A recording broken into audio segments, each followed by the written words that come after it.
जनाबे वाला हुकूमत वक्त की जानिब से मुल्क पाकिस्तान के शहरियों को ईद मुबारक और ईद मुबारक के तोहफे में पेट्रोल बम आपको बहुत बहुत मुबारक। आप जान चुके होंगे कि हुकूमत वक्त ने आपके लिए खसूसी प्यार और मोहब्बत से आपके जो पेट्रोल की कीमत है वो 10 रुपये फ़ी लीटर और मिट्टी के तेल की कीमत 6 रुपये कुछ पैसे फ़ी लीटर बढ़ा दी है।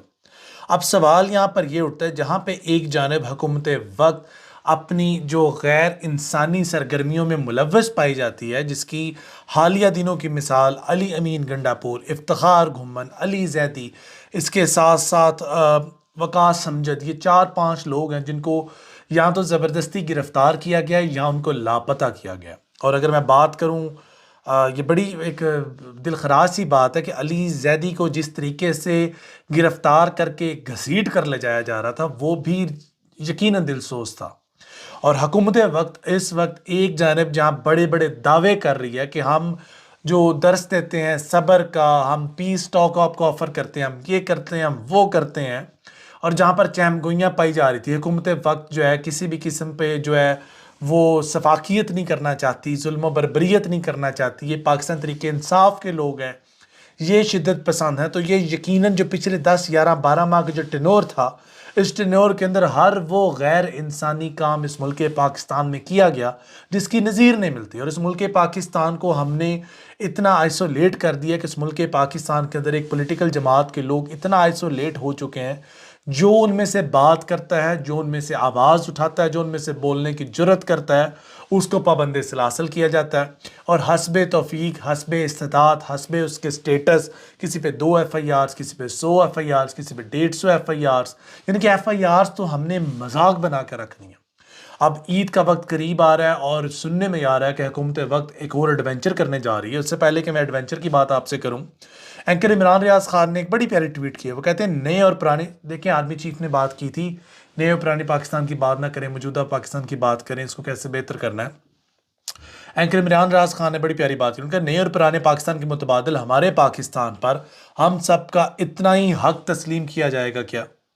फिर वो कहते हैं जितना चंद ताकतवरों का है, क्योंकि अभी तक तो हम गद्दारियों और बगावतों के वो मुकदमात भुगत रहे हैं जो अंग्रेज दौर में गुलामी का सिला हुआ करते थे। बात उन्होंने बड़ी गहराई की है। और जब से पाकिस्तान तहरीक इंसाफ के एक वकास नामी शख्स हैं, वो वकास समझे लापता हुए हैं। देखिए वो तो एक बेज़र सा आदमी है, सैरी करवा दी लोगों की, इफ्तारी करवा दी लोगों की, बस उसकी ड्यूटी में यही था। अब पता नहीं उसको पकड़ने का मकसद क्या है, शायद ये पूछना कि कितने लोग सैरी करते हैं और कितने लोग इफ्तारी करते हैं। बड़ी एक ना अजीब सी कशमकश चल रही है इस मुल्क पाकिस्तान में, लाकानूनीयत है।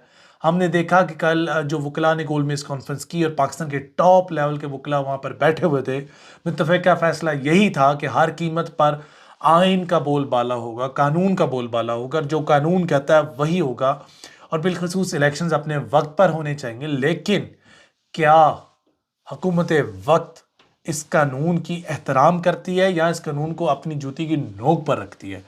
यकीनन अभी तक तो यही मालूम हो रहा है कि शायद हुकूमत वक्त को जो है ना पिज़िराई हासिल है कुछ ताकतवर लोगों की, शायद उन्हें अंजाम की परवाह नहीं। और अगर मैं अंजाम की बात करूं तो यकीनन उन्हें अपने अंजाम की परवाह नहीं, और उन्हें शायद मालूम है कोई ना कोई ताकतवर शख्स उनकी दादरसी को पहुंचेगा, जैसे वो थ्रू आउट बचते चले आ रहे हैं जब उन्हें जेलों में होना चाहिए था। देखें हुकूमतों के जो हवारी हैं, राजा रियाज जैसे लोग जो इस वक्त अपोजिशन लीडर का किरदार अदा कर रहे हैं, और आने वाले दिनों में जैसा कि इमरान खान साहब ने बोला कि वो नून लीग के टिकट के ख्वाह हैं, तो उन्होंने एक कट्टा चिट्टा सब खोल कर सामने रख दिया। बाजी में आपने वो बयान शायद सुना हो कि अगर हम ना होते और अगर हम ये कम अमल ना करते तो आज जो आपकी गाड़ियों पर झंडे लगे हुए हैं, कल को आप लोग पाबंदे सलासल होते। लेकिन इन लोगों को कौन समझाए कि आप लोग इस वक्त बेशर्मी की तमाम हदें पार कर चुके हैं। आप चाहे एक दूसरे का गिरेबान चांग करें या आप एक दूसरे के जो न पर्दे उखाड़ें या फाड़ें, इसके बावजूद आपका ओढ़ना बिछोना एक दूसरे के बगैर नहीं है। बाकी दूसरी जानब जो जमात इस्लामी है, जमात इस्लामी के जो अमीर हैं, उसके साथ साथ दीगर कुछ लोगों ने तहरीक इंसाफ के आयन के दायरा हदूद के अंदर जो बातचीत करने के लिए जो तैयार हैं उसके लिए उन्होंने उनकी दादरसी की है। इसके साथ मुलाकात में ये तय पाया कि वो हर सूरत हाल में इलेक्शंस की तरफ बढ़ेंगे और वगैरह वगैरह इस तरह की जो बाटा रेट होता है। लेकिन जो बंद पर जो कमरों की सियासत है, जो पर्दों की सियासत है, वो यकीनन मुझ तक और आप तक डायरेक्टली इतना इजीली नहीं पहुंच सकता। हम तक वही बयाना पहुंचाया जाता है जिसकी रसाई हम तक पॉसिबल होती है, जितना हमें डाइजेस्ट करने की वक़्त होती है। बाकी पसे पर्दा जो बातें होती हैं वो मेरी और आपकी पहुंच से बहुत दूर रखी जाती हैं। जो बातें हम तक फीड की जानी चाहिए बाहर यकीनन वही बातें निकलती हैं। बाकी एक बड़ी अजीब व गरीब बात है कि आज लोग जो है एहतजाज करने की कोशिश भी नहीं करते। महंगाई का तूफान बदतमीज़ी ये जो जिन है ये बोतल से बाहर निकला हुआ है। लेकिन एक शख्स ने बड़ी प्यारी बात की आज। उसने कहा जो मियाँ नवाज शरीफ, मरीम नवाज और दीगर जो हुक्मरान तबके के लोग जो उम्रा करने गए हैं, शायद अब उस उम्रे के पैसे भी हमारे खून के अंदर से निकाले जा रहे हैं। और इस बात का मुंह बोलता सबूत पेट्रोल की 10 रुपये फ़ी लीटर जो कीमत बढ़ी है। अब बताएं गरीब आदमी यहाँ पे खाएगा क्या, पिएगा क्या, पहनेगा क्या और चलाएगा क्या। अब जो 283 और 285 रुपये फ़ी लीटर जो पेट्रोल जा चुका है, अब मुझे बताएं जिसकी 20,000 से 25,000 रुपये तनख्वाह है वो गुजारा इसमें किस तरह करेगा। लेकिन शायद हुकूमत वक्त अपनी शाह खर्चियों से फारग ही नहीं, शायद हुकूमत वक्त को ये मालूम ही नहीं, या शायद हुकूमत वक्त ये जानती है कि उसे इलेक्शंस में नहीं जाना, उसे क्या परवाह इलेक्शंस की। और अगर उसे इलेक्शंस की परवाह नहीं तो उसे गरीब आदमी का क्या दर्द।